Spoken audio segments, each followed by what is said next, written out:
We're the diving group from the Dutch Navy, and we're currently on our way to look at some pipelines on the bottom of the sea. We're looking for to see if any damage is done to the pipes. Damaging these infrastructures can cripple a society. So I think it's essential to prevent that.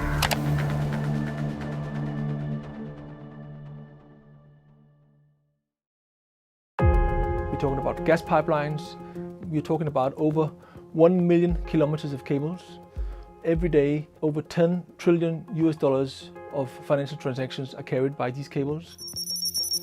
Over 95% of all international internet traffic is carried by those cables. So in many ways, you could say that they represent the backbone of our modern societies.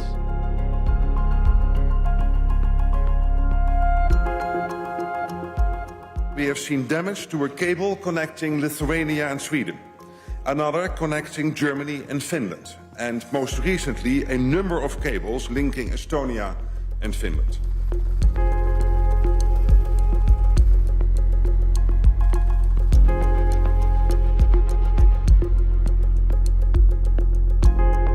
Finland has demonstrated that firm action within the law is possible. Ship captains must understand that potential threats to our infrastructure will have consequences, including possible boarding, impounding and arrest. In terms of the recent incidents, there are investigations being undertaken, but more generally, we know of several adversaries, including the Russians, that have disruption of critical infrastructure as an integrated part of their hybrid toolbox, if you wish. A set of instruments with the purpose of destabilizing our societies.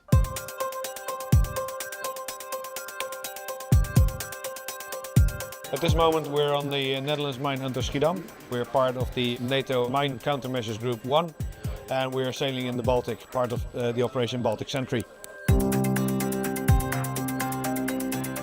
Ships that pass by, we look at if they have any anomalies. We note that and we start asking them a few questions.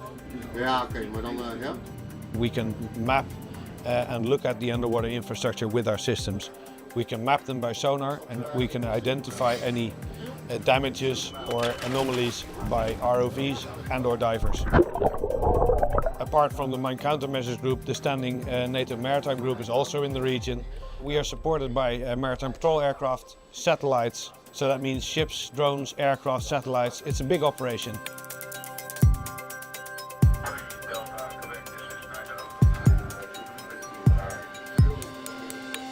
We've established a cell here at headquarters to coordinate efforts, and we have established a network amongst NATO and allies and the private sector to share information. We've also used this opportunity to introduce a number of new technologies to further enhance our situational awareness.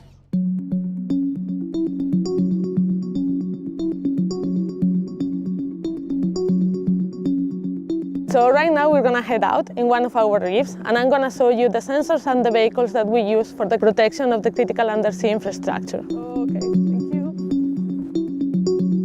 We can have sensors that are carried by the autonomous underwater vehicles, so they are moving.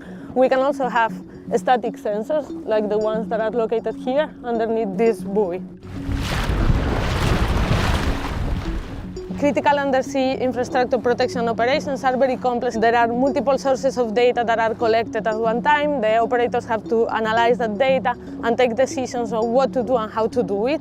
With the tool that we are developing here at CMRE, we first collect data, then we process it, we fuse it, and we recreate in a virtual reality environment on which the military operations can explore it, but it's very realistic. So they have an understanding of what is going on underwater and they can take better decisions on what to do, how to do it, how to approach a target, for instance.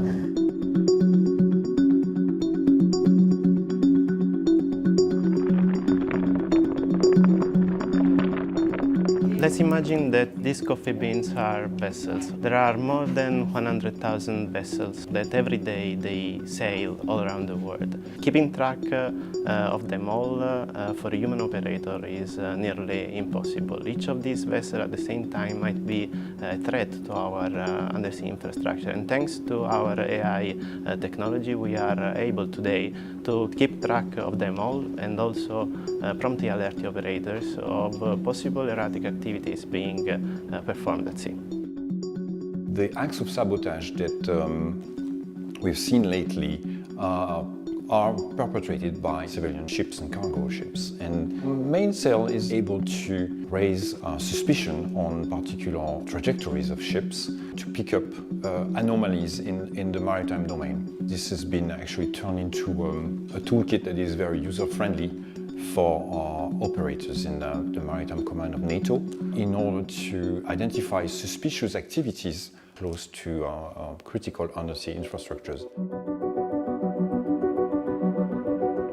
Critical infrastructure, as the name suggests, is absolutely critical for our societies.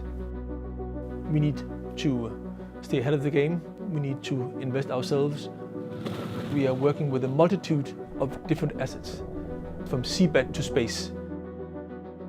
Keeping a technological edge is just paramount for our security in all domains. What has happened in the Baltic Sea represents a threat to their critical infrastructure, and therefore it's only natural that NATO responds timely and that NATO responds robustly.